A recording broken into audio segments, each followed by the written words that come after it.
என்னடா இது இன்னும் இந்த ஒரு விஷயம் மட்டும் நடக்கலையே அப்படின்னு நினச்சோம். ஆனால் அந்த விஷயமும் இப்போ நடந்துருச்சு. என்ன அப்படின்னா, வெண்பாவை தீபிகா கை வச்சது. அப்போ இந்த இடத்துல வந்து ஒவ்வொருத்தரையுமே ஏதோ ஒரு சூழ்நிலையில் மல்லி குடும்பத்தில் பாதிக்கப்பட்டிருக்காங்க. ஒரு பக்கம் மல்லியை கடத்துவாங்க, இல்லை அப்படின்னா விஜய்க்கு ஒரு டார்ச்சர் வரும், இல்லை அப்படின்னா வெண்பாவை கடத்துவாங்க. இந்த விஷயத்தை சுற்றி சுற்றி தான் நடந்துக்கிட்டு இருந்தது இது வரைக்குமே. அதாவது முன்னாடி இவங்க, அதாவது யாருன்னா ரஞ்சிதா இருக்கும்போதும் சரி, ராஜியும் சரி, எல்லாருமே என்ன பண்ணுவாங்க அப்படின்னா வெண்பா டார்கெட் பண்ணுவாங்க, மல்லியை டார்கெட் பண்ணுவாங்க, இல்லை அடியாட்களை வச்சு மல்லி வெண்பா ஏதோ ஒன்று பண்ணுவாங்க. இப்படி தான் பண்ணிட்டு இருந்தாங்க. அப்போ இந்த பிரச்சனையில், இந்த சுடர் கொலை விஷயத்தில், அதுவும் தன்னோட தம்பி தினேஷோட இறப்புக்கு காரணம் மல்லி தான் அப்படின்னு இந்த தீபிகா நினச்சதுக்கப்புறம் ஏதோ ஒரு வழியில் மல்லியை பழிவாங்கன்னு துடிச்சாங்க. ஆனால் அது எதுவுமே நடக்கலை.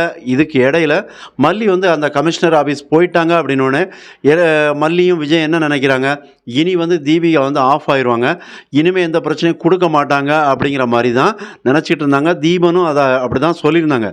ஆனால் நாம் என்ன நினச்சோமோ அதுக்கு எதிர்மாறாக தீபிகா வந்து ஒருபடி மேலே தான் போகிறாங்க.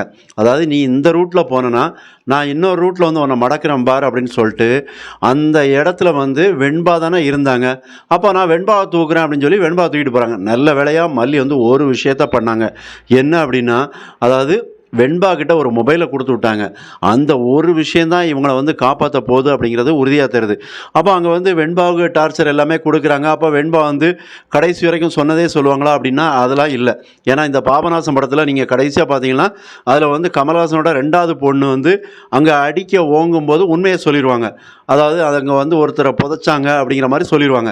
அப்போ அங்கே வந்து அந்த இடத்த தோண்டி பார்க்கும்போது அங்கே வந்து ஒரு பண்ணி தான் இருக்கும். அப்போ இது வந்து கமலுக்கு முன்னாடியே தெரியும். அவர் என்னென்ன அந்த சுயம்புலிங்கத்துக்கு அவர் என்ன நினைப்பாருன்னா, எப்படினாலும் இந்த இடத்துல வந்து நம்ம சின்ன பொண்ணு பார்த்துட்டாங்க, அப்போ பார்த்த விஷயத்த சொல்லுவாங்க அப்படின்னு வச்சுட்டு அவர் மாற்றி வைக்கிறார். அப்போ அதே மாதிரி தான் இங்கே வந்து என்ன நடக்கும், வெண்பா வந்து அந்த மொபைலில் பேசின எல்லாத்தையுமே மல்லி ரெக்கார்ட் ஆகிடுது. அப்போ அந்த ஒரு விஷயந்தான் முக்கியமான ஒரு சாட்சியாக திருப்பமாக இருக்க போகுது அப்படிங்கிறது மட்டும் உறுதியாக தருது. அதனால் வெண்பா வந்து அங்கே தீபிகாட்ட ஒரு உண்மையை சொல்லிடுவாங்க. என்னென்னா சுடரை வந்து மல்லியம்மா கொலை பண்ணாங்களோ அப்படிங்கிற மாதிரி சொல்ல வாய்ப்பு இருக்குது அப்படிங்கிறது தான் நம்மளுடைய யூகம். மறக்காமல் சப்ஸ்கிரைப் பண்ணுங்கள், கமெண்ட் பண்ணுங்கள். நன்றி.